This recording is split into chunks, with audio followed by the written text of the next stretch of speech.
विधायक भले ही भाजपा से बना हूँ, लेकिन विधायक ललितपुर विधानसभा का हूँ और सबकी जिम्मेदारी उठाना मेरी जिम्मेदारी है। ये पूछना चाह रहे हैं जो लेवी वाले हैं प्राइवेट सेक्टर में, वो लेवी वाले लगाने वाले कौन थे? आपसे कोई मांगता है पैसा, लिख कर दीजिए। अगर कार्रवाई ना कराऊं तो नाम बदल देना आप। क्यों मूंगफली के कांटे बंद हुए जब किसानों की मूंगफली जाने लगी? क्यों कांटे बंद हुए? इसका जवाब चाहिए हमें। हम तो जो आप पूछोगे, मैं जितनी देर कहोगे उतनी देर बैठूंगा। आपके नकारा अधिकारियों द्वारा लेवी चालू नहीं हो पाई। किसान को ब्याह करना है, किसान को कर्ज चुकाना है, अगली फसल की व्यवस्था करना है, उसने मजबूरी में मंडी में बेच दी। जिनके भी फोटो वायरल हुए, ऐसे लोगों पे कानूनी रूप से मुकदमा लिखा के हमने कार्रवाई कराने का काम किया। कुछ सस्पेंड कराए, कुछ की नौकरी भी ले ली। ये पूरा प्री प्लान सिस्टम रहा कि मंडी के लोग मिले हुए हैं सत्ताधारी दल से। जब ये शिकायत हम तक पहुंची, 3 लेखपालों को जेल भिजवाने का काम किया हमने। 200 रुपए की रिश्वत। एक जनप्रतिनिधि ललितपुर का कोई खड़ा नहीं हुआ। किस मानक के आधार पर लोगों के मकान तोड़े जा रहे, किस मानक के आधार पर लोगों की दुकान तोड़ी जा रही। और आज इस चौपाले में कह रहे जिनको अभी भी पैसा उड़दा का नहीं मिला हो, ऐसे लोग अपर जिलाधिकारी के पास अपनी खतौनी और दरखास्त लगा के दे दें, उनको अभी भी हम पैसा दिलाएंगे। केंद्र में 20 साल सरकार हो गई और राज्य में 8 साल हो गई। केंद्र में 20 साल हो गई। नहीं धन्यवाद धन्यवाद। कम से कम आगे के लिए तैयारी। मैं सीधे सबको कह रहा हूँ, किसी भी पार्टी का हो, वो चाहे भाजपा का हो, चाहे सपा का हो, चाहे कांग्रेस का हो, चाहे बसपा का, या इसके अलावा अगर वो अपने आप को दबंग समझता है, गुंडागर्दी करता है, तो कानून उसके साथ कार्रवाई करेगा। किसी गरीब के साथ अन्याय बर्दाश्त नहीं होने देगा। आज ये किसान का फोन आया, मूंगफली ले ली, जो किसानों की मूंगफली थी उनके कागज नहीं है। विधायक जी, अपने को जो दबंग मानते हैं, गुंडा बदमाश मानते हैं, वो अपने समाज में रहकर ठीक ढंग से अपने को व्यवस्थित कर लें, अपनी रवैये को सुधार लें, नहीं तो हमारा कानून काम करेगा।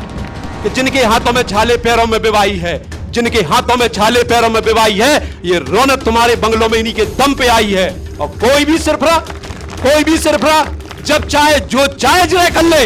हमारा मुल्क है या बुधवा की लुगाई है, हमारा ललितपुर है या बुधवा की लुगाई है। बहुत सारे लोग, आप सब लोग आए ई के लाने हमारा आभार, बुंदेली वार्ता को आभार। विधायक जी आप आए, आपके लाने भी धन्यवाद।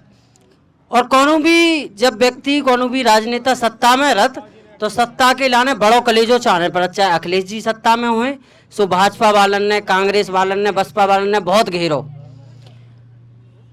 कलारी चौराहे पे है तो सत्ता वाले निशाने पे, रोड नहीं डरो तो, सामुदायिक स्वास्थ्य केंद्र में समस्या है तो आपकी जिम्मेदारी है। हर चीज को जवाब आपको देने और बड़ो कलेजो चाने। बहुत सवाल आ गए, आधे तो भूल ना गए हो, और ऊपर से विधायक भी हो तो और बड़ी एक जिम्मेदारी। सत्ता में हो तो तनक निकर सकत पतरी गली से, चलो हम आ रहे तनक पानी आनी पी के बगल के घर, लेकिन विधायक हो तो और बड़ी एक जिम्मेदारी होती। कैसे आदमी भरोसा करके वोट देते 10 लोगों में, 10 लोग लत उनके लाइन में, और उन्हें चुनने परत के हमें जो आदमी पसंद है। एक बड़ी चुनौती है आपके लाने। पहले तो खाट पंचायत में बुंदेली वार्ता के सभी साथियों का धन्यवाद, और साथ में पंचायत में पधारे हमारे सभी राजनीतिक दलों के अध्यक्षगण, उनके साथीगण, उपस्थित हमारी सारी जनता। आपके माध्यम से इतनी बड़ी चौपाल यहाँ हो गई, और चौपाल के पहले मेरे पास जितने भी किसान गए, जो समस्या दी, उनका निदान नहीं हुआ तो कोई किसान ये कह सकता है कि हम गए थे और आपने हमारी बात को नहीं सुना था, भगा दिया था, या हमारी समस्या पे कुछ आपने एक्शन नहीं लिया। मैं प्रयास करता हूं कि वो चाहे सत्ता का हो या विपक्ष का, हमें हर आदमी की बात सुनना अनिवार्य रूप से है। क्योंकि मुझे विधायक भले ही भाजपा से बना हूं, लेकिन विधायक ललितपुर विधानसभा का हूं और सबकी जिम्मेदारी उठाना मेरी जिम्मेदारी है, चाहे कोई हो। जनता के बीच में जब जनप्रतिनिधि चुना जाता है तो चुनाव के बाद उसकी जिम्मेदारी सारी जनता के प्रति होती है। अभी पहले तो बिजली होती नहीं थी, आज हमने हर मजरे तक बिजली पहुंचाने का काम किया। हम जानते हैं किसान की समस्या है, क्योंकि हम भी किसान हैं, तो हमने ये कहा कि रसीदें कटवा करके आप लोग बिजली के कनेक्शन लेकर के अपने पानी को व्यवस्था करो। लेकिन समस्या क्या है, अब 25 किलोवाट का तो ट्रांसफार्मर है और 40 लोगों के कनेक्शन की रसीद कट गई और सब लोग एक साथ रसीद उस पर तार डालते हैं। परिणाम ये निकलता है कि ट्रांसफार्मर बर्स्ट हो जाता है और बिजली कट जाती है। लेकिन जैसे अब सोंजियाई को कुआ होता अपन को, तो पहले हम लोग औसरी बांध के चलाते ना काम, ऐसे अगर हम बिजली की रसीदें जो कटाए हैं औसरी बांध के 10-10 जने अगर अपने तार लटकावें तो हम जाना तो वो ट्रांसफर भी काम करे और आपकी सिंचाई भी हो जाए। जा कह रहे विधायक जी, एक अब सामने आते, हम शुरू में चर्चा कर रहे थे उनसे, वे कह रहे थे पहले हम 10 रसीदें कटवाते गांव से और बाकी कटिया से जलाते, टॉप की फर्स्ट क्लास लाइट आती, मजा आता। बोले जैसे ही हमने 100 रसीदें कटवाओ शुरू करो लाइट गोल। देखिए 100 रसीदें तो कटवाई, लेकिन हमने जो बात कही उस पर नहीं चल रहे है। क्या कोई भी चीज हो पावर से अधिक इस्तेमाल करोगे पावर नष्ट तो होगा ना। तो हमारा यही है कि रसीदें तो 100 कटी, तो 10-10, 15 करके अगर अपने 2-2, 4-4 दिन का अभियान चला के काम करोगे तो सबका काम निकट जाएगा। दूसरे ट्रांसफार्मर जो खराब हो रहे तुरंत कई जगह की वापसी मैंने जैसे ही जानकारी होती है वापस भिजवाता हूं। अब जहां तक भ्रष्टाचार की बात है तो भ्रष्टाचार में हमने उनको भ्रष्टाचार में लिप्त करने का काम किया। कैसे, लाइनमैन आया, अगर कार्ड दी उसने तो तुरंत आके आपने 100, 200, 500 दिए, लाइन जुड़वा दी। क्यों करते हो? आपको शिकायत करना चाहिए, पैसा नहीं देना चाहिए। पैसा लेने वाला और देने वाला दोनों भ्रष्टाचार में आते हैं। इसलिए मेरा आप सबसे निवेदन है, ऐसी जहाँ की भी समस्या है, आज आपके हाथ में एंड्रॉयड फ़ोन है, फोटो बनाइए। आपने देखा होगा जिनके भी फोटो वायरल हुए ऐसे लोगों पे कानूनी रूप से मुकदमा लिखा के हमने कार्रवाई कराने का काम किया, कुछ सस्पेंड कराए, कुछ की नौकरी भी ले ली। लेकिन आप जब बताएंगे नहीं, अभी बड़ी बात नहीं, मैं छोटी सी बात एक और, अभी उड़दा का बीज हमारा उड़दा की फसल नष्ट हुई। हमारे किसानों ने क्या किया, लेखपालों को 100-100, 200-200, 500-500 रुपये दे करके हमाओ बना दो, तुम तो पड़ोसी को बने नहीं बने तुम तो हमाओ बना दो, हमें पैसा मिल जाए। जब ये शिकायत हम तक पहुंची 3 लेखपालों को जेल भिजवाने का काम किया हमने 200 रुपये की रिश्वत में। बहुत बढ़िया, बहुत बढ़िया। और किसानों को जिनकी 4 एकड़ जमीन है उनको 17,000 रुपये, और 5 एकड़ या उससे अधिक है तो 17,000 रुपये अधिकतम था, फिर बाकी जमीन के हिसाब से ऐसे हमने पैसा देने का काम किया। और आज इस चौपाल में कह रहे जिनको अभी भी पैसा उड़दा का नहीं मिला हो, ऐसे लोग अपर जिलाधिकारी के पास अपनी खतौनी और दरखास्त लगा के दे दें, उनको अभी भी हम पैसा दिलाएंगे। ये हमारा काम है। मूंगफली की तौल हुई, क्या हुआ, हम अपने किसानों की बात करें, जाके बनिया के पास इनने मूंगफली बेच दी और फिर उस व्यापारी ने आपको एक शिक्षार बना के दे दिया। जैसे ही कांटा शुरू हुआ, तुम तो 500 रुपये दिन भर के पकड़ो, किसान को ठाड़ो कर दो, और किसान वो मूंगफली बिकवा रहा, किसान के खाते में पैसा आ रहा। मैं तो ऐसे किसानों को कहता हूं उनके खाते में पैसा आया था, हम बात तब जानते, कोई बनिया हमारे पास शिकायत लेके आता कि हमारी मूंगफली के पैसा फला किसान ने खा ले, लेकिन हमारे किसान ने इतनी ईमानदारी से उस जन को पेमेंट करा दिया। क्यों करते हो ऐसा भाई?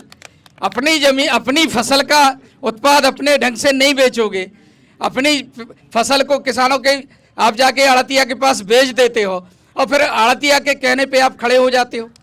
नहीं करना चाहिए, ये ठीक बात नहीं है। तो निश्चित रूप से अध्यक्ष जी अभी बात करते हैं हम आपसे, हम तो जो आप पूछोगे मैं जितनी देर कहोगे उतनी देर बैठूंगा।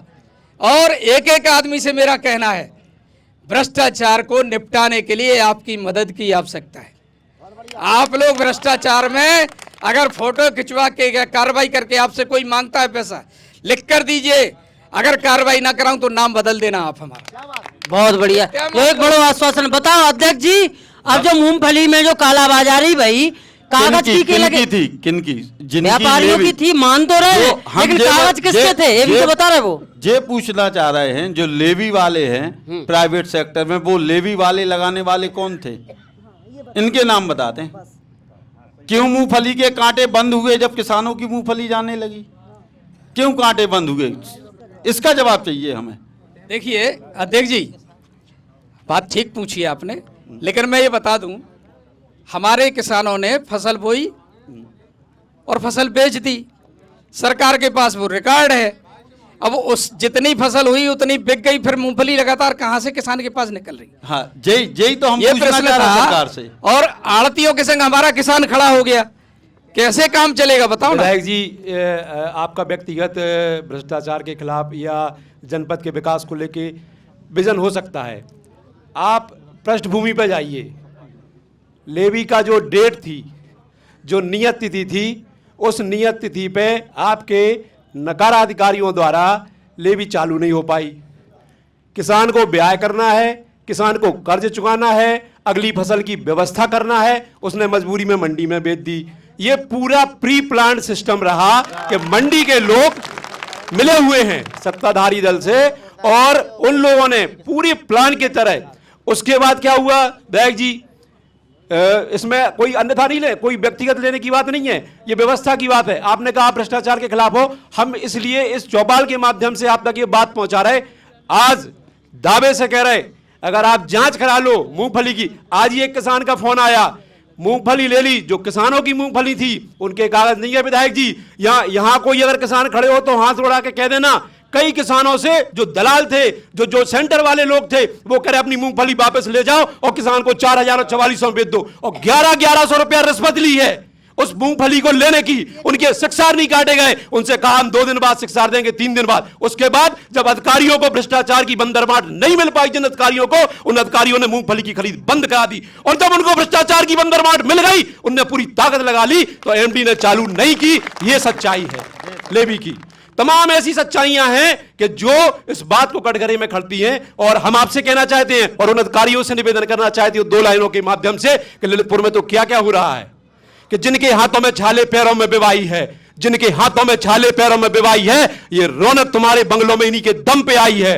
और कोई भी सिरफरा जब चाहे जो चाहे जो कर ले। हमारा मुल्क है या बुधवा की लुगाई है, हमारा ललितपुर है या बुधवा की लुगाई है, जो चाहे जोर जबरदस्ती।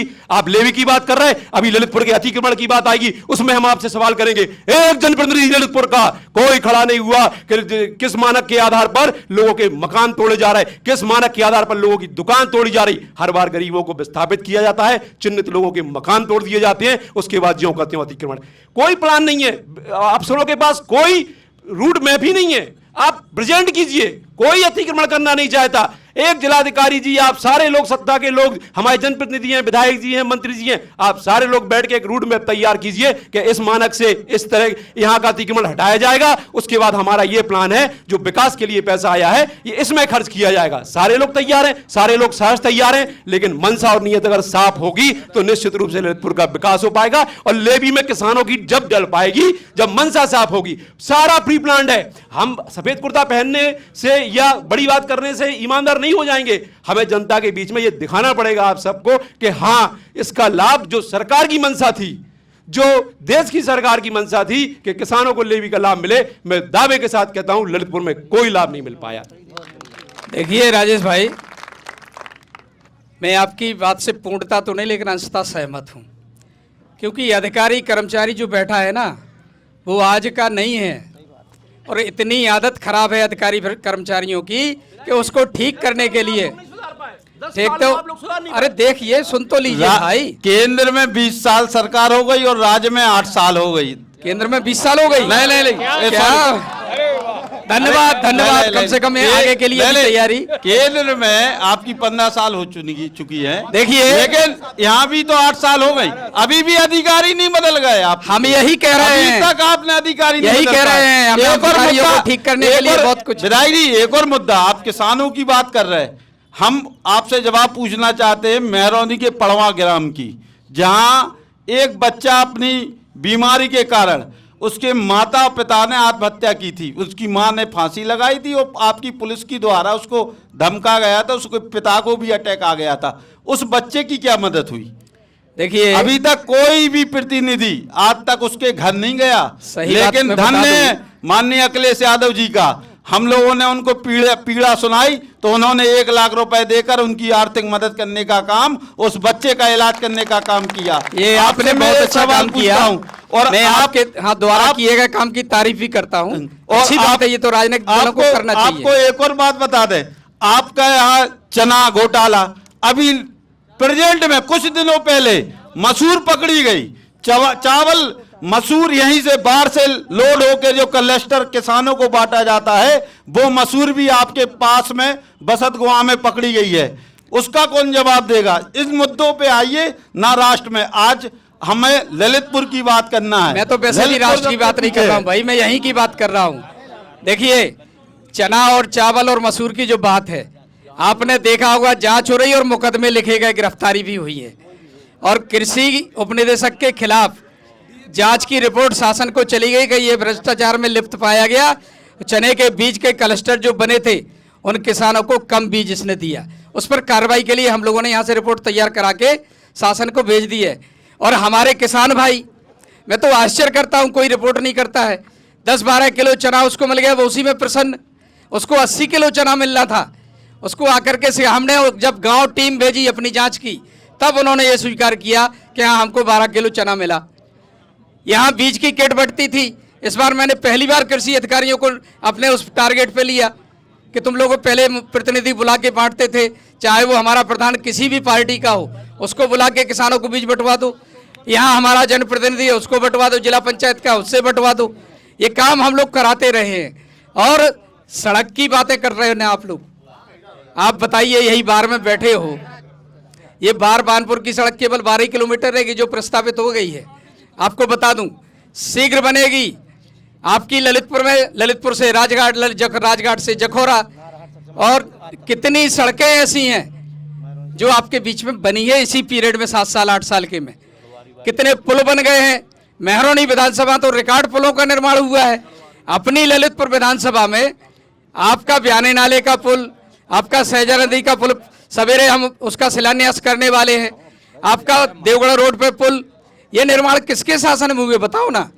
हम लोगों का काम है, आप लिखकर शिकायत भेजो, उसका समाधान गारंटी से किया जाएगा, हम विश्वास दिलाते हैं। और कानून की बात, तो ये जो बाजार लगा है, उस बाजार में कितना ऊधम होता था हमने देखा। डलियां में लातें मारी जाती थी। अगर हमने कानून व्यवस्था ठीक की तो इसमें किसी को बुरा नहीं लगना चाहिए। हम चाहते हैं अपने को जो दबंग मानते हैं, गुंडा बदमाश मानते हैं, वो अपने समाज में रहकर ठीक ढंग से अपने को व्यवस्थित कर लें, अपनी रवैये को सुधार लें, नहीं तो हमारा कानून काम करेगा। मैं सीधे सबको कह रहा हूं, किसी भी पार्टी का हो, वो चाहे भाजपा का हो, चाहे सपा का हो, चाहे कांग्रेस का हो, चाहे बसपा का, या इसके अलावा अगर वो अपने आप को दबंग समझता है, गुंडागर्दी करता है, तो कानून उसके साथ कार्रवाई करेगा। किसी गरीब के साथ अन्याय बर्दाश्त नहीं होने देंगे।